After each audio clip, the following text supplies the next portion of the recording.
Bon, pour le chapitre 1179, on apprend qu'il se passe des dingueries de fous furieux dans le monde à l'extérieur de Elbaf. Et c'est peut-être sûrement l'information la plus importante après celle que Imou évidemment arrive et qu'on voit sa gueule d'ange. Non, parce qu'il faut le dire, je pense que Oda a fait exprès de choisir un design aussi beau, aussi charismatique pour son méchant principal. Mais bref, Imou n'est pas le sujet tout de suite.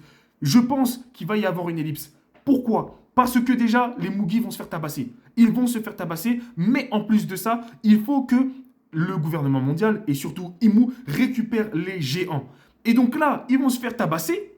Ils vont pouvoir se sauver grâce à l'aide, je pense, de Dragon qui va venir et qui va pouvoir réussir à sauver les Mugi. Sûrement peut-être même avec Shanks. Imaginez un petit peu Dragon et Shanks qui viennent sauver les Mugi. Ça serait un truc de malade mental. Mais je pense que Imou justement laisserait faire parce que Imou a un objectif.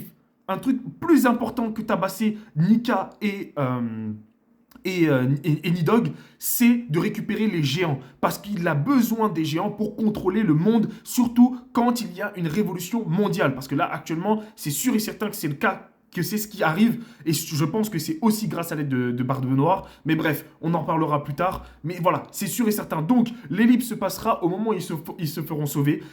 Shanks et Dragon vont entraîner les Mugi, vont entraîner Loki et vont entraîner God Usopp avec son marteau légendaire qui va devenir justement le tueur de Dieu. Ça va être une dinguerie. Bref, dites-moi ce que vous en pensez en tout cas de tout ça en commentaire. Lâchez le petit follow et on se dit à la prochaine. Des bisous à tous.